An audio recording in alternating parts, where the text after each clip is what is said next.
సుడిగాలి Sudheer host చేస్తున్న Aata dance show latest episode promo వచ్చింది. ఈ ప్రోమోలో పుష్ప అనే కంటెస్టెంట్ చేసిన డ్యాన్స్ అందరినీ ఫిదా చేసింది. అమ్మాయి గెటప్లో కిల్లింగ్ లుక్, స్టన్నింగ్ స్టెప్పులతో ఇచ్చి పడేశాడు.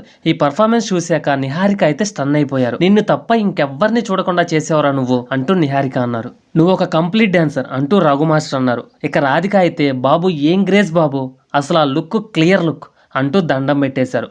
ఇక సుధీర్ అయితే స్టేజ్ మీదకు వచ్చి రే లైట్స్ ఆఫ్ అంటూ సరదాగా అన్నాడు. పుష్పకు ఒక హగ్ ఇచ్చి రే అది నా పిల్ల, మీకు అందరి ముందు నేను ఒక ప్రామిస్ చేస్తున్నా, మీకు ఒక ఛాన్స్ ఇస్తాను అంటూ సుధీర్ కామెడీ చేశాడు. ఇక రంగస్థలం మహేష్, వంశీ కలిసి పుష్పతో స్టేజ్ మీద డ్యాన్స్ చేశారు.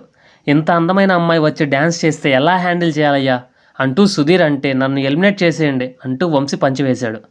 అలా ఈ వారం మాత్రం పుష్ప పర్ఫార్మెన్స్ మామూలుగా లేదు. ఈ షోకి నిహారిక జడ్జిగా ఉండడమే కాకుండా నిర్మాతగా కూడా వ్యవహరిస్తున్నారు. ఓవైపు డ్యాన్సు, మరోవైపు ఎంటర్టైన్మెంట్ రెండూ కవర్ చేస్తూ ఆటా షో ఫిదా చేస్తుంది. సుధీర్తో పాటు కావ్యశ్రీ, విష్ణుప్రియ, సమీరా భరద్వాజ్, వంశీ కూడా తోడవడంతో ఫుల్ ఎంటర్టైనింగ్గా షో నడుస్తుంది. అప్పట్లో ఓంకార్ అనే హోస్ట్గా వచ్చిన ఆటా షో ఎంత పెద్ద హిట్ అయిందో తెలిసిందే. ఇప్పుడు అదే టైటిల్తో నిహారిక నిర్మాతగా ఈ షో నడిపిస్తున్నారు. ఇక బుల్లితెరపై ఆటా షో చేస్తూనే వెండి తెరపై కూడా వరుసగా సినిమాలు నిర్మిస్తున్నారు నిహారిక. సంగీత్ శోభ, నయన్ సారిక జంటగా నటించిన రాకాస సినిమా ఏప్రిల్ 3న రిలీజ్ కాబోతుంది.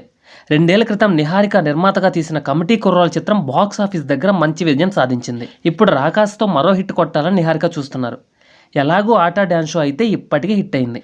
ఇతర ఛానల్స్లో డ్యాన్స్ షోలను బీట్ చేసే కంటెంట్, పర్ఫార్మెన్స్లతో బాగానే రన్ చేస్తున్నారు.